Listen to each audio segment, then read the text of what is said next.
구독, 좋아요는 요렇게에게 큰 힘이 됩니다. 오늘 동영상에서는 늙지 않는 비밀에서 세포 건강을 위한 식사법을 소개하겠습니다.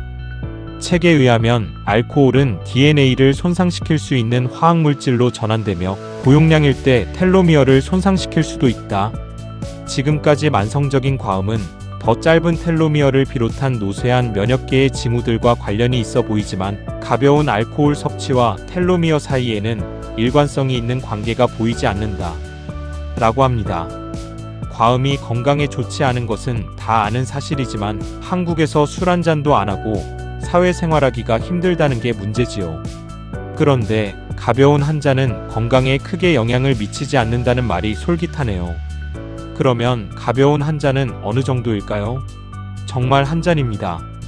포도주는 150ml 한 잔, 소주 45ml 한 잔, 맥주는 330ml 한 잔입니다. 물론 개인의 건강 상태에 따라 다를 수 있겠지요. 책에 의하면 붉은색, 자주색, 파란색의 장과들, 붉은 포도, 사과, 케일, 브로콜리, 양파, 붉은 토마토, 부추 등 이런 식품에는 플로보노이드와 카로티노이드가 풍부하다. 식물의 색깔을 주는 화학물질이다. 플로보노이드 중에서도 염증과 산화 스트레스를 줄이는 안토시아닌과 플로보놀 함량이 특히 높다. 기름진 생선, 견과, 아마씨, 아마유, 잎채소도 항염증 식품에 속한다. 오메가3 지방산이 풍부하기 때문이다. 우리 몸은 염증을 줄이고 텔로미어를 건강하게 유지하려면 오메가3가 필요하다. 라고 합니다. 그런데 책에 나오는 여러가지 색과 화학물질을 보니 매일 먹는 음식과 어떻게 연결해야 할지 걱정이 되지 않나요? 그러시면 편하게 색깔별로 골고루 음식을 드시면 됩니다. 색깔이 다르다는 것은 음식의 화학 성분이 다르다는 의미이니까요.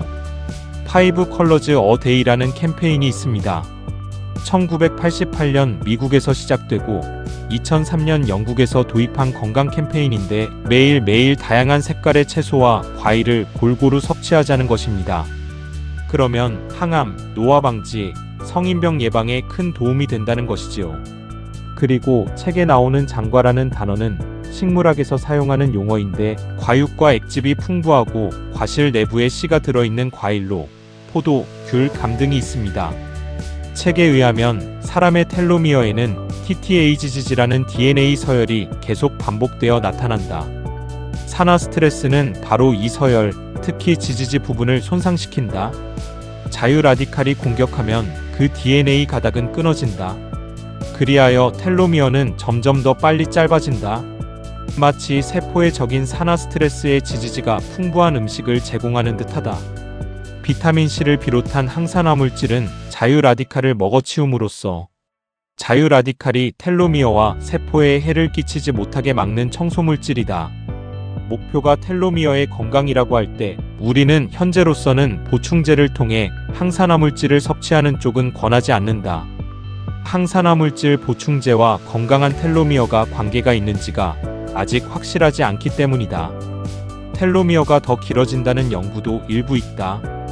반면에 더 짧아졌다는 연구도 한 건 있다. 라고 합니다. 요약하면 텔로미어는 산화 스트레스를 받으면 짧아지는데 산화 스트레스를 예방하는 것이 비타민C와 같은 항산화 물질입니다. 그러면 어떤 음식을 먹어야 하는지, 또 골치 아프신가요? 전혀 골치 아플 필요 없습니다. 미국 식품의약국은 항산화 물질을 효과적으로 섭취하기 위해서 한 끼 식사의 절반 정도를 다양한 색깔의 채소와 과일로 채우는 것을 권장하고 있으니까요. 그리고 이전 동영상에서도 소개했지만 항산화 물질을 섭취하기 위해 영양제보다는 식품으로 섭취하는 것을 권고하네요. 이유는 그 관계가 증명되지 않았다는 것입니다. 책에 의하면 소규모 연구에서는 비타민 D를 하루에 2000IU씩 4개월 동안 투여하자 플라세보 대조군에 비해 텔로머라아제 농도가 약 20% 증가했다. 비타민 D를 공급하는 최고의 식품은 연어, 다랑어, 혀가자미, 넙치, 강화우유와 시리얼, 달걀이다. 라고 합니다.